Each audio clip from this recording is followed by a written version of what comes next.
And welcome back to Clutch Time. This is your host, Rico. And today we are looking at coaching challenges around SimWorld U. So we're going to be looking at some of the bigger coaching storylines and really what to watch for as we ramp up and get ready to get into conference play. And so let's go ahead and start off with New Mexico. And so if you got a chance to watch today's game, New Mexico took on Michigan State University. And they get beat by Michigan State University. Got to give them a lot of credit today. And I'm talking about Michigan State University. I think that they did a terrific job as far as really being efficient from the field. I thought that Ja Edge played spectacular, really 29 points in this game, 3 of 3 from downtown. Got a chance to look at the recent article about him and just him coming back from the G League Ignite and really relishing in this opportunity with Michigan State University. But yeah, I mean, they shot the basketball very well, 55.6 from deep.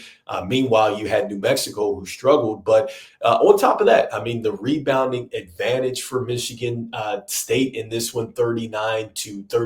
So they did a terrific job in that category. And then also, too, as far as the free throws are concerned, you see that Michigan State was able to take advantage of that. And so, looking at New Mexico and really why they are the first team that I want to talk about is because they have just made a little bit of noise because just about a week ago, I believe, Coach Pitino is talking about just maybe shaking it up as far as the starting lineup. He's contemplating a lineup change. And so as I look at this game, all right, and I'm looking at these games that they have lost, mainly in this one too, it's just we look at the defensive struggle, first of all, with New Mexico and their inability to really kind of knock down or not knock down, but stop teams. And on top of that, in this particular game that we saw here against Michigan State, they have struggled to get contributions from other players outside of Ireland early, and then also to Damari Gay. I think that is really the issue with this team. And so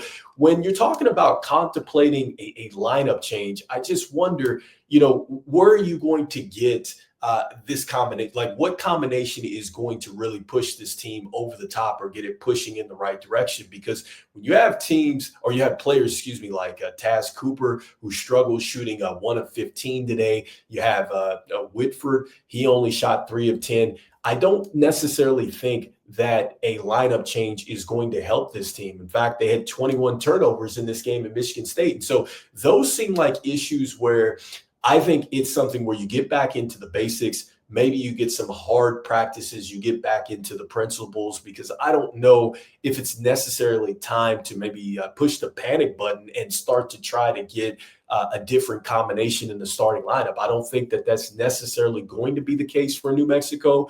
And this is a team where I think what is going to happen with them, or what is happening as they move on to conference play, is just it's the expectations that they have. I mean, they won the NIT, and so I think that they're expected to make some noise. And it's been tough for them. I get it. I mean, you lost to Maryland. You now lost to Michigan State University.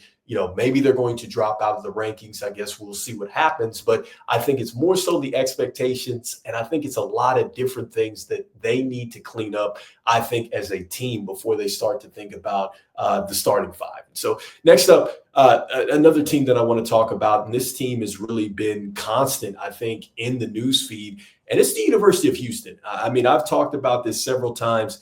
I had gone on record saying that, I think that you don't necessarily fire Calvin Sampson. But at this point in time, I mean, when you see him get tossed out of this last game, the frustration that I see with this team losing 5 in a row, I think the pressure is certainly mounting up on them. And I think that this is really a constant in all these teams that I'm going to be talking about. But when you have a great recruiting season like they did, and then to struggle like they are now, I'm just seeing a team where it's not necessarily that they don't have the talent, but I think it's just every time, you go to the game, that's the storyline. Every time that, you turn on your social media there, that's the storyline.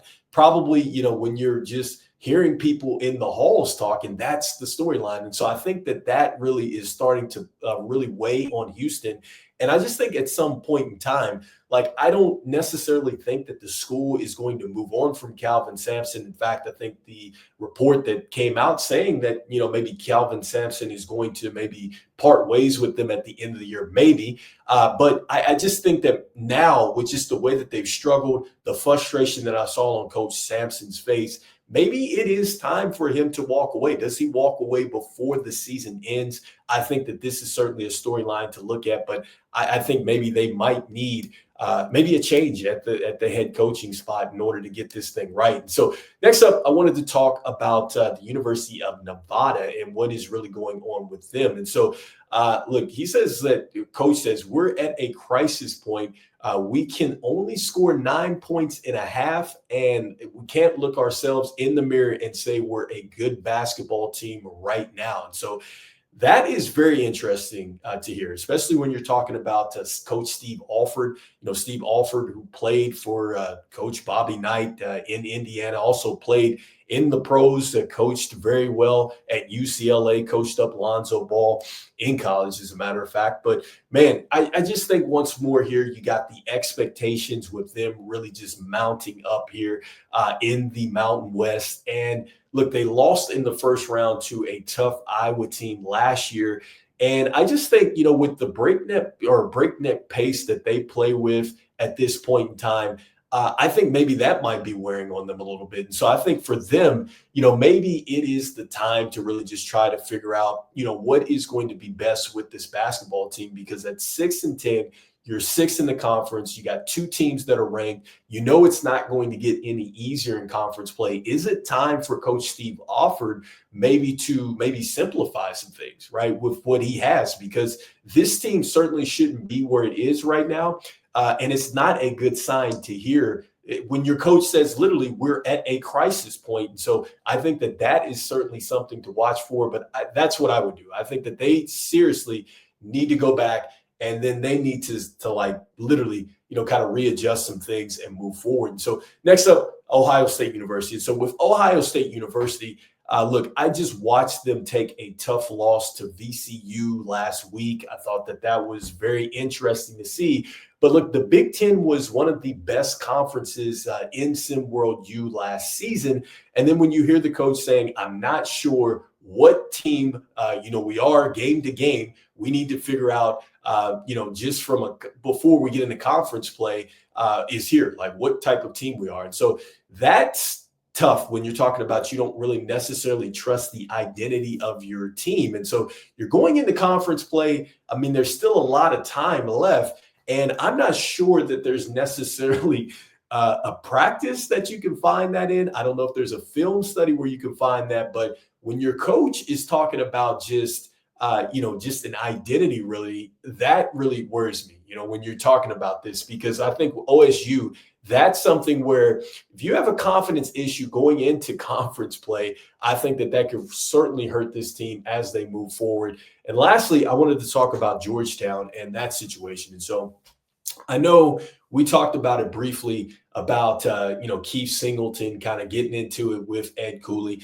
And I'll reiterate, I think that situation is more so you just have competitors out there. It's a young team. And like I said, that came down to the last play, simply just an execution, wasn't ran right, didn't like what was said. Player, coach kind of get into it. We just happened to be there with the cameras at the time, but this kind of stuff happens around teams, so I'm not necessarily worried about them. And I think that that's really not an issue. But, these other issues out here, I think that they definitely need to be corrected. So anyway, let me know in the comments what you think about some of these coaching issues that we are seeing really around SimWorld U. Are these something that really you think maybe it's a cause for concern? Is it time to push the panic button? What are you doing to correct these situations? I'd love to hear what your thoughts are. And so anyway, make sure that you press the like and subscribe button.